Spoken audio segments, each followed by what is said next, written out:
In Nelson Mandela Bay, officials say that they're declaring day zero because the city is running out of water as some parts of the country is experiencing severe drought. In Gauteng at the moment, the water department tells us that the Vaal Dam is running at under 40%, although the other dams in the Vaal River system are running at higher percentages. All of this points to major issues around water and the provision of water, while there have been long delays with the implementation of the second phase of the Lesotho Highlands Water Project. Now, for more on the story, I'm joined by Rejoice Makgeta of Amnesty International and David van Wyk, who is the Benchmark Foundation lead researcher. Thank you so much for your time. Now, Rejoice, perhaps let's start with you. You work with several communities across the country. How dire is the situation from an accessibility point of view? Thank you so much, Unati. The situation is very bad. We are getting reports from all of our activists across the country that they are having actually to now resort to alternative measures.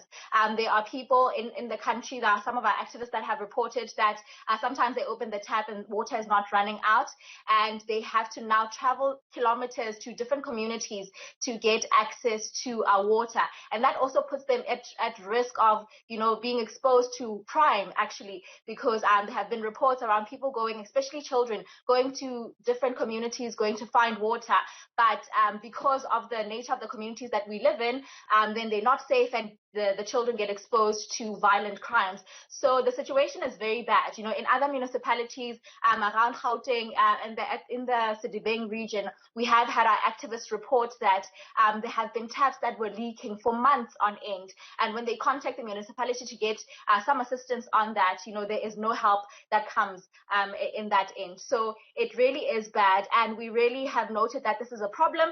And it is sad that we've gotten to this stage. But we are calling on the Ministry of Water and Sanitation to do something about this, to ensure that with the measures that they are implementing, they must be progressive, because JoJo tanks, are not really a long-term solution, because once they come into a community, we get reports that immediately within an hour after a JoJo tank has been filled, then that JoJo tank is empty and people are left to wait for weeks without water.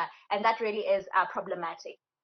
Now, David, at the heart of this water crisis, obviously, there are people. Now, what are some of your research findings as it relates to what's at the center of water challenges in this country, and particularly as it relates to the Vaal Dam? Well, I think that South Africa is a very water-scarce country. We get 50% less rainfall than the global average for rainfall, and we are not looking after our water resources very well.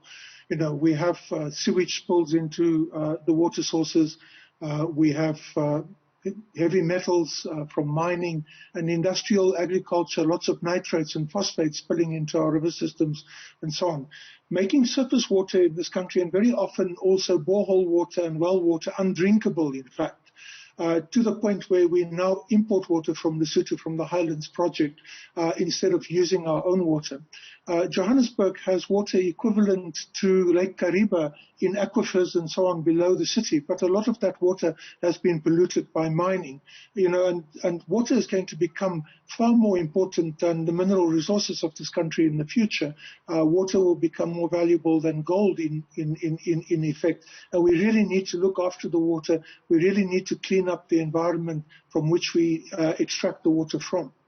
I mean, the situation is so bad. Several years ago, you would recall that the army was called in to assist a community in Gauteng and at the Vaal van der Bijl Park, to be precise, just to provide basic water because of those systems that were not even serviced on time. What are some of the solutions in as far as recycling of water and water waste management is concerned? I think that the water runoff from the reef runs into the Vaal River system. Everything that falls on the southern side of the reef runs into the Vaal River system. And just in the last 2 weeks, we went to the Boysons reserve, which was supposed to be a conservation area. And there are mining operations taking place there where the company mining there has simply broken the sewage pipes of the Joburg system, and it's flowing straight into the Boysons River, from there into the Klipspruit, from the Klipspruit into the Klip River, and eventually it ends up in the Vaal River. We can see this at several points along the various rivers that flow off the reef and into the Vaal River. We really have to clean up the water system, not only with regards to the maintenance of sewage works, but also with regard to industrial waste and so on that flows into the river system.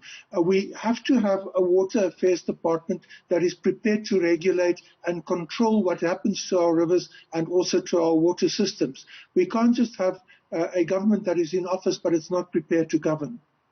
Rufilwe, in fact, you've spent a lot of time with people in Gauteng particularly, and David mentions another problem that speaks to sewage. We've seen communities having sewage pipes run through their homes, living in desperate situations. We've seen some of these sewage running into the very Vaal Dam that is supposed to be, supplying water to these homes.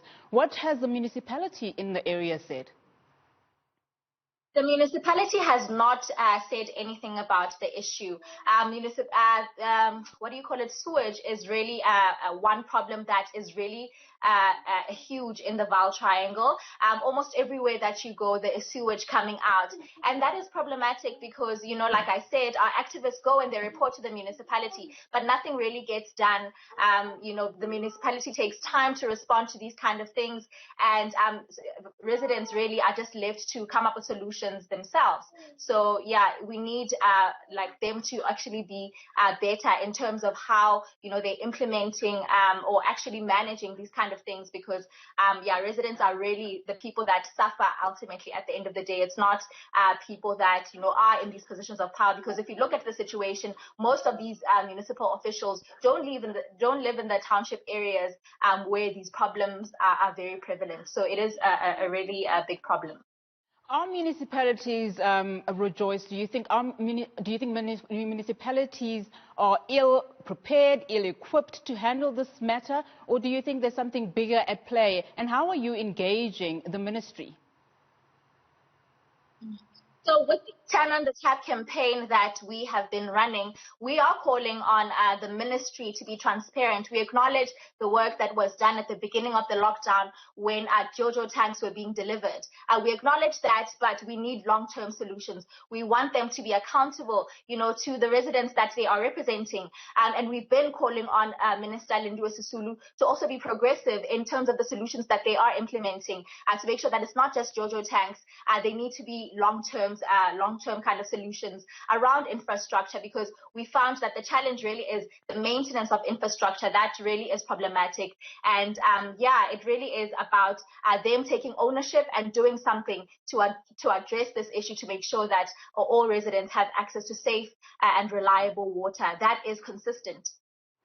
And David, in fact, on that point on infrastructure, the make of water infrastructure in the province, particularly in Gauteng, and just the geographical location of it, how does it influence water quality and also accessibility in the different parts of Gauteng? Well, I think that the more you pollute the water, the more expensive it becomes to clean the water and get it to be potable again and back into the system. I think that we've got a number of problems. We have, for example, the Department of Water Affairs announced this week that they are going to speed up the issuing of water use licenses to major industrial consumers of water that are also major industrial polluters of water, both in Gauteng and in the country as a whole. The other thing that we've seen with regard to water infrastructure is where it breaks down, people get the water to be brought to them by way of tankers and so on. And very often we find that there are cases like in Brits, for example, where there's a deliberate sabotage of water infrastructure so that those who sell the water can be making money from the selling of water to people in villages and townships and so on. So there is a fair deal of sabotage going on, as well as a fair deal of profiteering that is going on from the water situation in some of the areas in Gauteng, but also in the rest of the country. And then in some places we've got very bad planning. You have the Whip Dam in Sekhukhune, which is 100% full, but no one is using the water, because what you have there is a situation where the water was supposed to be for mines. Those mines are now under care and maintenance because of the low platinum prices, and they're not consuming the water. But the villages that are downstream of those mines are not getting any water because the streams and rivers have been dammed up by the Whip Dam, and no piping and so on has been made from that dam to the villages that got their water from the streams and rivers before. So the situation is really, really dire, and we really need to begin to plan properly around water, because it is a human right according to the Constitution of South Africa. David, the situation has been dire for many, many years. I'll ask you the same question as I posed to Rejoice. Do you think it's a question that municipalities are ill-equipped, or there's just something else at play here? Well, I think that in the first instance, we have a situation where funds are concentrated at national government, and then from there it devolves down to the provincial governments and then to local government. And by the time the funds get to the local government, it's far less than what it should be that is required. The country should really think maybe of scaling down provincial government so that more money can get to local government for the maintenance of infrastructure at the point of consumption and at the point of cleaning up the water and so on. A lot of money goes to provincial governments where, they're not directly at the point of delivery. We need to get the money to the point of delivery for the maintenance of infrastructure. All right. Thank you so much, David, for that. Rejoice, as a final question to you. Now, as Amnesty International, you're not only looking at problems with, water shortages and so forth in those communities that you serve, but during COVID-19, what else has been at play in as far as the needs of communities in Gauteng particularly? There have been a number of issues. Water, was a huge problem because, people's lives were at risk. If you can't wash your hands and you're expected to stay at home during COVID-19, it's really a matter of life and death because you have to go out and get that water from other places. So it hasn't really just been water.